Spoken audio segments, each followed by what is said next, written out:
12 से ही हम समाज सेवा में हैं। स्मार्ट सिटी प्रोजेक्ट और डिजिटलाइजेशन के बारे में आपके क्या विचार हैं? उप महापौर या डिप्टी मेयर की जिम्मेदारियां और भूमिकाएं क्या होती है? तो हम लोगों ने वहाँ पर 3 हाईमास्ट लाइट और दे दी है, तो 4 हो गया, पहले से 1 लगा हुआ है। शहर की प्रमुख समस्या और समाधान की आपके पास क्या पहल? पानी का कनेक्शन हम लोगों ने दिलवाने का काम किया, बटो शमशान घाट वहाँ पर हम लोगों ने वाटर कूलर मशीन लगाने का काम किया। जो आज तक नहीं हो पाया है वो इस 5 साल में जरूर कर देंगे। नागरिकों को जागरूक करने के लिए आप कौन सा अभियान चला रहे हैं? लोग अपने शहर के लोगों को ज्यादा से ज्यादा जागरूक कर पाएंगे। आने वाले समय के लिए आपका विजन क्या है मुंगेर के लिए? मुंगेर को कैसे डिफाइन करेंगे? विकास के लिए आपकी सबसे बड़ी चुनौती क्या है? मुंगेर में आपका फेवरेट प्लेस और टूरिज्म के लिए बेहतर प्लेस कौन से हैं?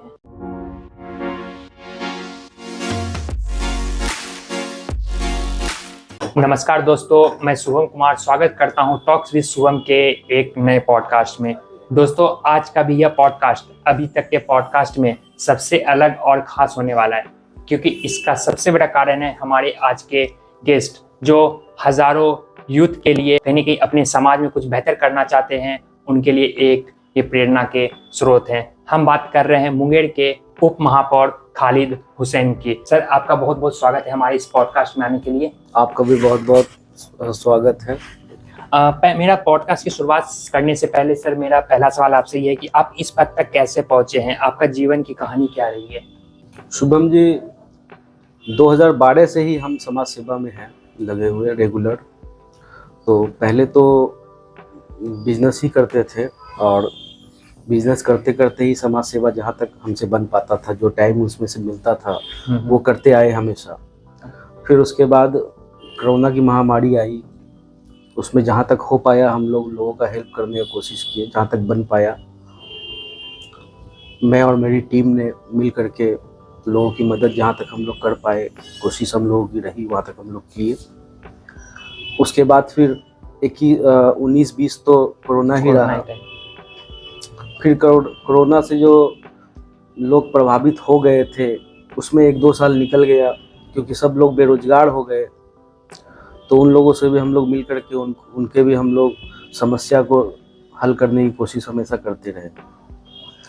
उसके बाद फिर ये चुनाव का टाइम आ गया, तो फिर किसी दिन हम लोग पेपर में पढ़े थे कि अब जो है मेयर और डिप्टी मेयर का चुनाव जनता द्वारा चुना जाएगा।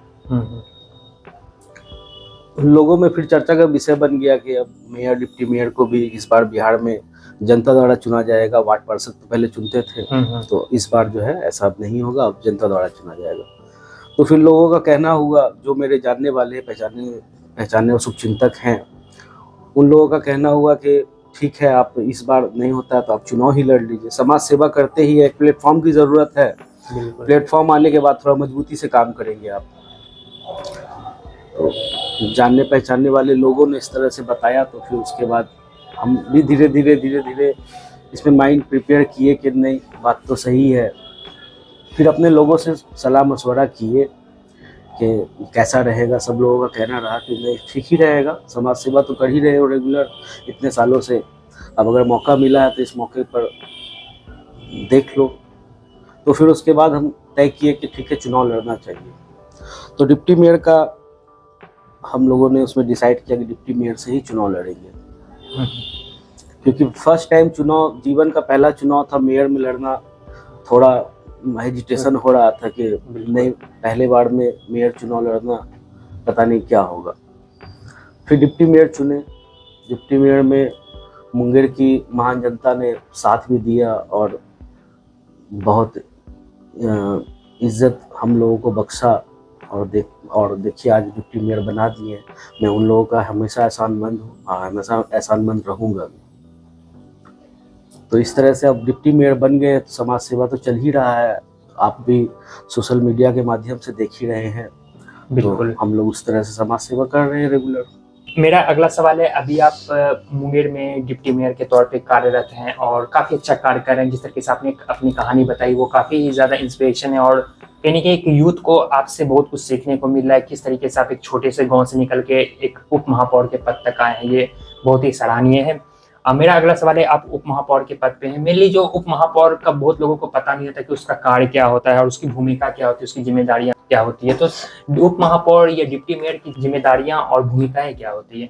देखिए, उप महापौर की जिम्मेदारियां तो एक तरह से उप मुख्यमंत्री को भी आप जानते ही हैं। हाँ बिल्कुल। ठीक है, तो उप महापौर का काम है, अभी हम लोग जैसे हम लोगों का बोर्ड मीटिंग होता है या हम लोग का शासक स्थायी समिति की मीटिंग होती है, तो उसमें जो है हम लोग मेंबर हैं, जैसे 7 वार्ड पार्षद हैं हाँ। और मेयर और डिप्टी मेयर हम लोग बैठते हैं। कोई भी योजना अगर बनानी होती है शहर में, हाँ। स्ट्रीट लाइट लगाना हो, नाले का निर्माण हो, सड़क का निर्माण हो, गली का निर्माण हो, तो उसमें हम लोग बैठकर ही डिसीजन लेते हैं। हाँ। हम लोगों के ही सिग्नेचर से वो पास होता है और पास होकर के फिर उसके बाद हम लोग उस योजना को बनाते हैं, डिसाइड करते हैं किसकी जगह पर ज़रूरत है, क्योंकि हम लोग सर्वे करते हैं उससे पहले। बिल्कुल। और डिसाइड करके फिर हम लोग योजना तैयार करके उस काम को फिर हम लोग संवेदक को देने का काम करते हैं। बिल्कुल, यानी डिप्टी मेयर का काम होता है कोई भी अगर जिले में या कोई भी वार्ड में अगर कोई भी कार्य हो रहा है या किसी भी चीज़ का निर्माण होना है तो कहने की डिप्टी मेयर या मेयर के द्वारा ही का निर्माण करके क्रियान्वयन किया जाता है।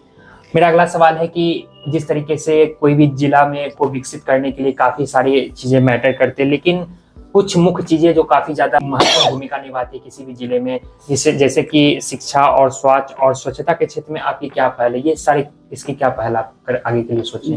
देखिए, स्वच्छता तो हम लोगों का पहला प्राथमिकता है नगर निगम का। स्वच्छता को लेकर के तो हम लोग हमेशा सीरियस रहते ही है और उसको हम लोग पहली प्राथमिकता देते हैं। साफ सफाई के लिए हम लोग हमेशा जागरूकता अभियान चलाते रहते हैं और लोगों से जब भी हम लोग जिस भी वार्ड में हम लोग विजिट करते हैं तो हम लोग ये देखने का काम करते हैं, बताने का काम करते हैं कि आप लोग कम से कम साफ सफाई अपने घर के बाहर रखेंगे। सब लोग अगर अपने अपने घर के बाहर में साफ सफाई रखेगा और जहाँ पर मेरे सफाई कर्मी से परेशानी आ रही है अगर वो आपका नहीं सुन रहा तो हम लोग को बताने का काम करें। तो इससे क्या होता है कि वो भी थोड़ा जागरूक रहें और हम लोगों को अगर सफाई कर्मी भी होता है किसी किसी टाइम में हो जाता है कि सफाई कर्मी जाने से इनकार कर देता है किसी किसी जगह पर, किसी दरवाजे पर नहीं पहुंच पाता है, तो उसमें भी हम लोग जो है उन लोगों को भी हम लोग समझाने का काम करते हैं और डोर टू डोर हम लोग कचरा लेने का काम करवाते हैं।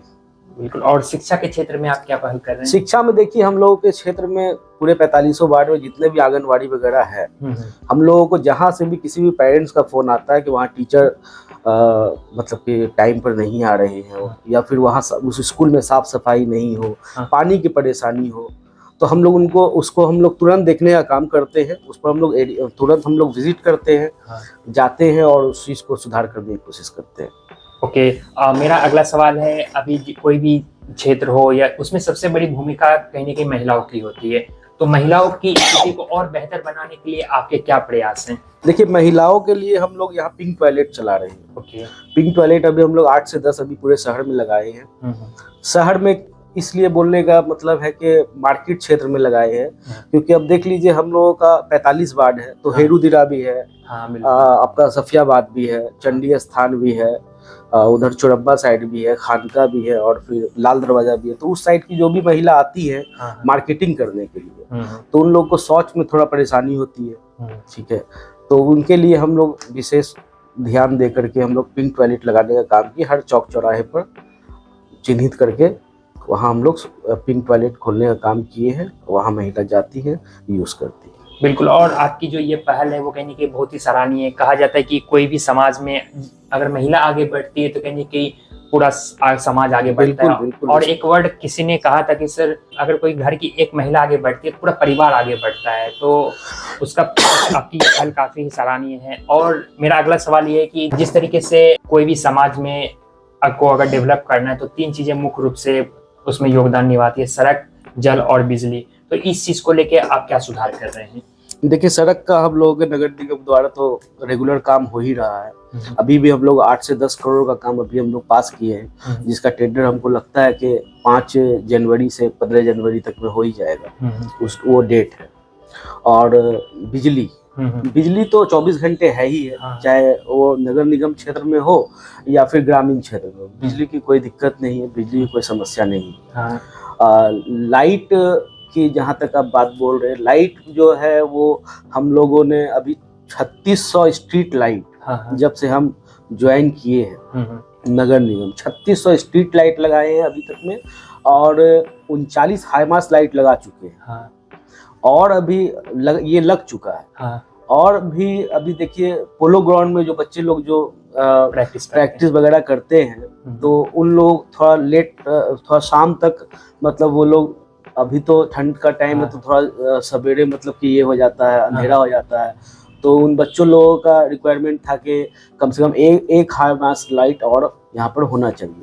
तो हम लोगों ने वहाँ पर 3 हाई मास्ट लाइट और दे दिए, तो 4 हो गया, पहले से 1 लगा हुआ है। 4 हो गया तो उन लोगों को 9-10 बजे 11-12 बजे रात में भी अगर वो लोग चाहें तो वो लोग प्रैक्टिस कर सकते हैं। और उस जगह पर पानी की कनेक्शन नहीं थी, पानी के कनेक्शन हम लोगों ने दिलवाने का काम किया। बच्चों को हाथ पैर मुंह हाथ धोने में परेशानी होती थी। गर्मी जिस तरह से अभी कुछ महीने पहले था तो गर्मी के टाइम के लिए वहाँ पर बच्चों को ठंडे पानी की ज़रूरत पड़ती थी।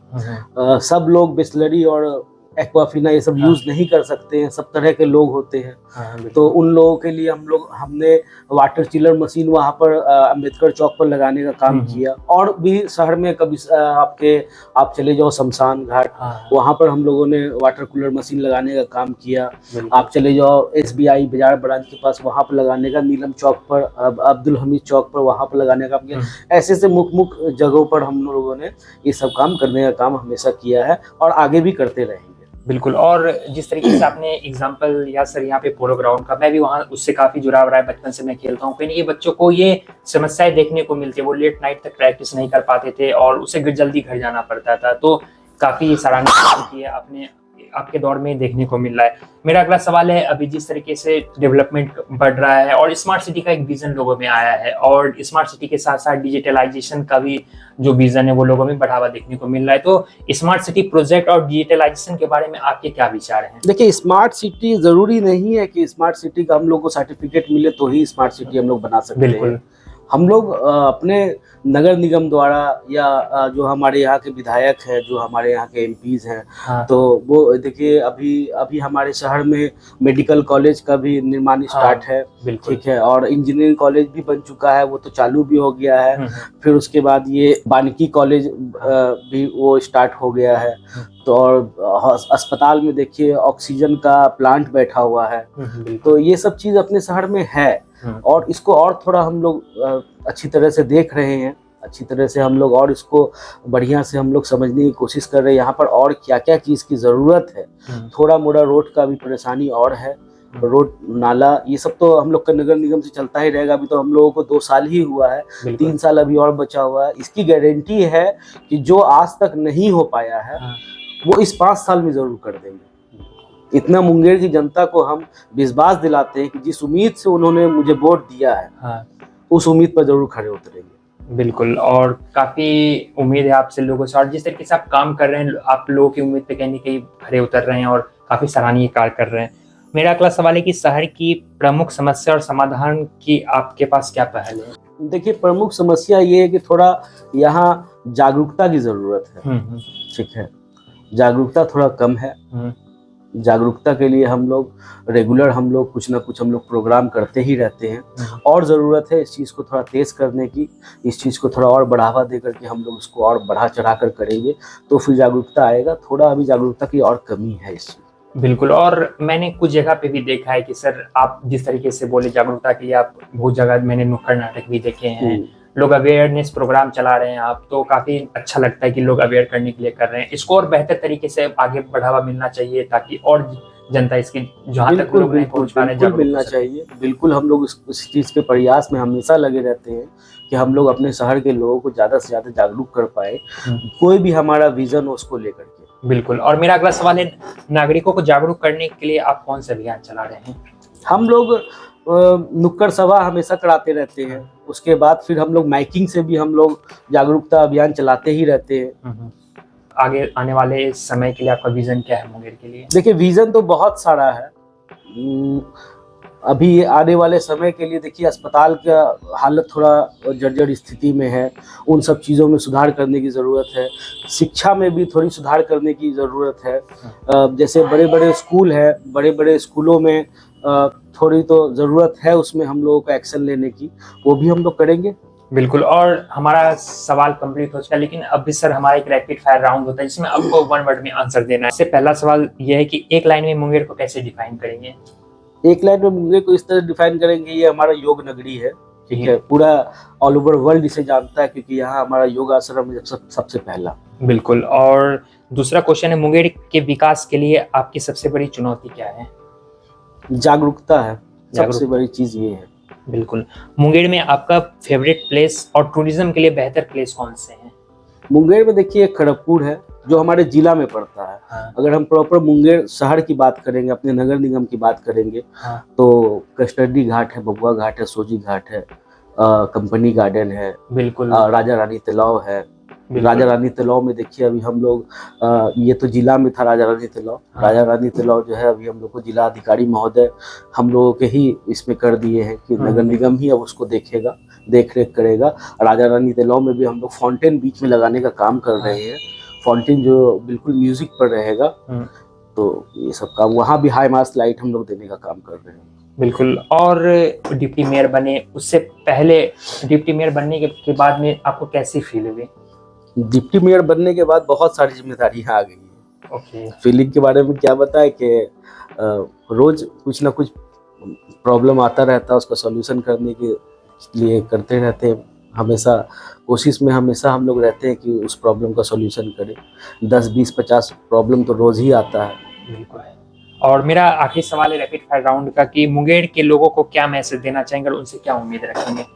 मुंगेर के लोगों को मैसेज, हम मुंगेर की जनता को यही देना चाहेंगे कि प्लास्टिक वगैरह का कम यूज करें, जिसकी वजह से हम लोगों को भी परेशानी बहुत ज्यादा होती है। बिल्कुल। और खास करके सिंगल यूज प्लास्टिक जो होता है, सिंगल यूज प्लास्टिक, वो बहुत ज्यादा परेशानी हम लोगों को, प्लास्टिक से ही सबसे ज्यादा परेशानी। बिल्कुल।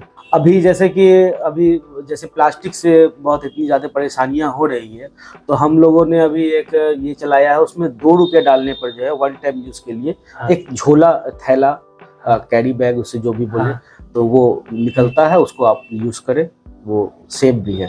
बिल्कुल। और दोस्तों, अगर आप घर से थैला ले जाना भूल जाते हैं और आपको पॉलीथीन नहीं मिल रहा है कहीं भी, तो अभी एक सर के द्वारा मुहिम चलाई जा रही है, जिसमें कि आप अगर 2 रुपये डालते हैं वहाँ पे, तो आपको कैरी बैग मिल जाएगा, जिसमें आप इजीली से कोई भी चीज़ को कैरी करके आप घर ला सकते हैं और उसका कोई भी नुकसान नहीं देखने को मिलता है। वो इन्वायरमेंट फ्री है और उसका कहने की फायदा भी देखने को मिल रहा है। सर, आपका बहुत बहुत धन्यवाद हमारे इस शो में बहुत बहुत धन्यवाद आपका भी शुभम जी। अब उम्मीद करते हैं सर आप इसी तरीके से काम करते रहिए, और आपकी काफी प्रशंसा सुनने को मिलती है, और आप जिस तरीके से काम कर रहे हैं, कहने की आने वाले वर्षों में हम लोग उम्मीद कर सकते हैं कि चल के हमारा मुंगेर पूरी तरीके से विकसित कर जाएगा। जो भी कमियां होगी आप उसे दूर करने का प्रयास करेंगे। आपका बहुत बहुत धन्यवाद हमारे शो में आने के लिए। Thank you.